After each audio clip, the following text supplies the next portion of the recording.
যেমনটা জানাচ্ছিলাম, স্বামীর দেহ উদ্ধার শিলিগুড়িতে। স্ত্রীর ও মেয়ের খোঁজে বাড়ির তালা ভেঙে তল্লাশি করল পুলিশ। জানা গেছে, ধূপগুড়ি পুরো এলাকার 14 নম্বর ওয়ার্ডের নেতাজি পাড়ার বাসিন্দা অজয় ঘোষের বাড়িতে কয়েক বছর ধরে বাড়ি ভাড়া নিয়ে থাকতেন শিক্ষক অভিজিৎ নাথ।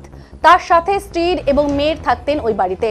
এদিকে বাড়ির গেট তালা মেরে গত 6 দিন ধরে 3 জনের কোনো খোঁজ নেই। এদিকে 2 দিন আগে শিলিগুড়ির হাতিয়াডাঙ্গায় একটি বেসরকারি স্কুলের রেস্টরুম থেকে শিক্ষক অভিজিৎ নাথের দেহ উদ্ধার হয়।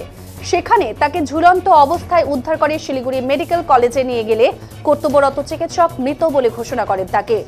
এদিকে ঘটনার খবর জানতে পেরে নেতাজি পাড়ার বাসিন্দারা তারা ওই ব্যক্তির স্ত্রীর মোবাইলে ফোন করলে মোবাইল বন্ধ থাকায় কোনো যোগাযোগ করতে পারছে না। এদিকে ভাড়াটিয়ার ঘর বন্ধ থাকায় অনেকের মনে সন্দেহের দানা বাঁধে। ঘরের মধ্যেই কোনো কিছু করে রয়েছে নাকি স্ত্রী এবং মেয়ে। বিষয়টি পুর প্রশাসক মণ্ডলীর ভাইস চেয়ারম্যান রাজেশ কুমার সিংকে জানানো হলে তিনি ধূপগুড়ি থানায় ঘটনাটি জানিয়েছেন এবং রবিবার সকালে ধূপগুড়ি থানার পুলিশের উপস্থিতিতে তালা ভেঙে ঘরে ঢোকা হয়, কিন্তু ঘরে কোনো কিছু মেলেনি। এরপর পুলিশ পুনরায় ঘরটি তালা মেরে রেখেন। প্রতিবেশী গৌতম মিত্র জানিয়েছেন, কয়েকদিন ধরেই এদের খোঁজ মিলছে না। 2 দিন আগে শিলিগুড়িতে ভাড়াটে শিক্ষকের দেহ উদ্ধার করে পুলিশ, কিন্তু এখনো স্ত্রী এবং মেয়ের খোঁজ মেলেনি। ওই ব্যক্তি ধূপগুড়ি শিলিগুড়ির বেশ কয়েকটি স্কুলে বেসরকারি স্কুলে একটি শিক্ষকতা করতেন। এ বিষয়ে পুর প্রশাসক বোর্ডের ভাইস চেয়ারম্যান রাজেশ কুমার সিং জানিয়েছেন, তার ওয়ার্ডের এক ভাড়াটে শিলিগুড়িতে দেহ উদ্ধার হয়, কিন্তু তার স্ত্রী এবং মেয়ের খোঁজ নেই। এদিন পুলিশের সহযোগিতায় তালা ভেঙে দেখা হলো ঘরের মধ্যে কিছু রয়েছে কিনা।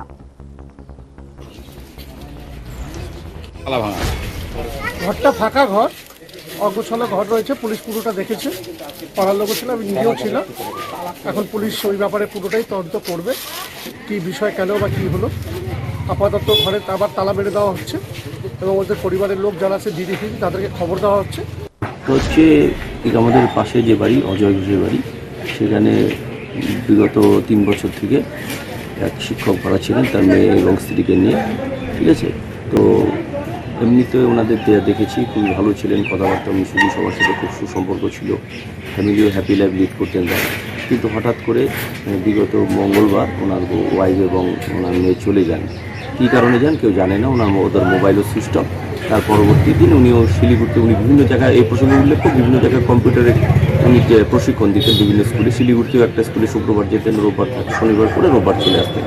আবার আমাদের ধূপগুড়িতে হিমালয়ান পাবলিক স্কুল, এরকম বিভিন্ন স্কুলে উনি প্রশিক্ষণ দিতেন আর কি। তো তার পরবর্তীকালে উনি যথারীতি বুধবার সেখানে যান। এখান থেকে ওনাকে খোঁজাখুঁজি করা হয়, ফোন করা হয়, ফোন ধরেন না। বৃহস্পতিবার আমাদের বাড়ির পাশে কোনো এক প্রতিবেশী আকাশ ফোন করে এবং সেই ফোন করার পর ওখানকার যে প্রিন্সিপাল উনি বলেন, আপনি কে হন? তো বলে যে আমার মামা হয়। পাড়াদুতে যেহেতু একটা সম্পর্ক রয়েছে সবার, তার পরবর্তীকালে না উনি তো এরকম একটা কাজ করে ফেলেছেন, উনি হ্যান্ডিং অবস্থা ওনাকে পাওয়া গিয়েছে। ওখানকার যে ওই বিদ্যালয়ের কর্ণধার উনি বলেন। তো সে